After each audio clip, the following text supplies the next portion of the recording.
Bonjour à tous, soyez bienvenus à notre paroisse invisible. Traçons sur nous le signe de la croix, car c'est Dieu qui nous rassemble au nom du Père, du Fils et du Saint-Esprit. Amen. Prions pour nos frères et sœurs malades.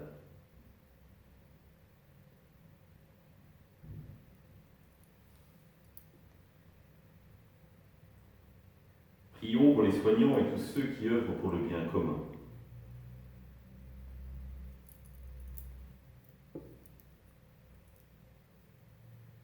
Prions pour tous ceux qui sont en angoisse, la solitude, que l'Esprit Saint vienne les visiter.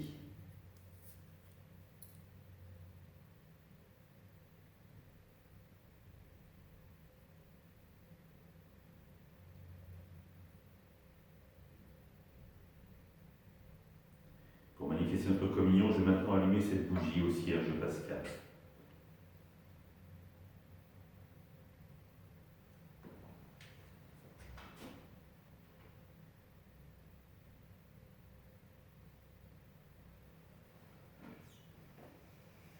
Dans l'évangile de Matthieu, ne pensez pas que je sois venu abolir la loi ou les prophètes. Je ne suis pas venu abolir, mais accomplir. Amen, je vous le dis, avant que le ciel et la terre disparaissent, pas un seul iota, pas un seul trait ne disparaîtra de la loi, jusqu'à ce que tout se réalise. Donc celui qui rejettera un seul de ces plus petits commandements et qui enseignera aux hommes à faire ainsi, sera déclaré le plus petit dans le royaume des cieux. Mais celui qui les observera et les enseignera, celui-là sera déclaré grand dans le royaume des cieux. Je vous le dis en effet, si votre justice ne surpasse pas celle des scribes et des pharisiens, vous n'entrerez pas dans le royaume des cieux. Acclamons la parole de Dieu. Louange à toi, Seigneur Jésus.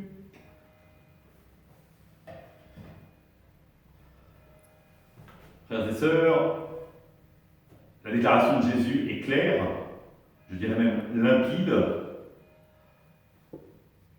et nous ne la suivons pas. Déjà pour les hommes, qui est circoncis? Déjà, si nous contemplons nos assiettes, est-ce que nous arrive de manger du porc? Nous le savons bien. Alors la loi, la circoncision renvoie à Abraham, mais le porc, l'interdiction alimentaire du porc, renvoie à la loi. Et les 613 commandements, déjà si nous sommes capables d'en citer 5, nous sommes heureux. Donc 613, c'est franchement compliqué pour nous, et objectivement, nous le savons, nous ne les suivons pas. Alors, est-ce que cela veut dire que nous sommes fourvoyés depuis 2000 ans? Parce que pas un iota, donc c'est-à-dire pas un petit trait de la loi ne doit être changé. Mais Jésus nous dit quand même que certes, il n'est pas venu abolir, mais accomplir. C'est-à-dire donner le sens profond de cette loi. Et cette loi, qui la résume dans les 2 commandements, tu aimeras aussi entendu de ton cœur, de ton âme et de ton esprit, et tu aimeras ton prochain comme toi-même. Les 2 commandements de l'amour qui sont égaux. Et évidemment, là nous nous sentons immédiatement rassurés, mais attention, parce que rappelez-vous ce que Jésus dit, si votre justice ne surpasse pas celle des scribes et des pharisiens, vous n'entrerez pas dans le royaume des cieux. Or, je peux vous garantir que les scribes et les pharisiens suivaient scrupuleusement les 613 commandements. Ils étaient zélés pour la loi. Et la question pour nous est, sommes-nous véritablement zélés dans le commandement de l'amour? Et Jésus y met une condition sine qua non pour rentrer dans le royaume des cieux.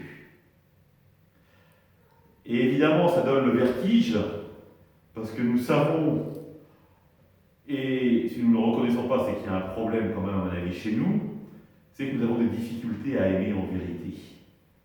Et donc, qui peut dire qu'il remplit les commandements de l'amour, à part Jésus lui-même? Et donc, est-ce que le salut, le royaume des cieux, nous est inaccessible dans ces cas-là? Je pense qu'avec nos propres moyens, la réponse est oui. Mais avec les moyens de Dieu, la réponse est heureusement non.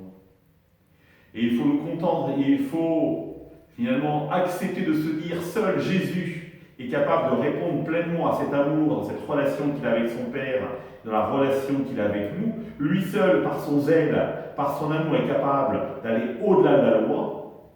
Nous ne pouvons compter que sur la miséricorde de Dieu. Cet amour qui va au-delà de tout. Et nous savons que le Christ veut nous accompagner. Rappelez-vous ce qu'il dit dans la prière sacerdotale, ce qu'on appelle la prière sacerdotale dans l'évangile de Jean. Père, je te rends grâce parce que tous ceux que tu m'as confiés, aucun ne s'est perdu.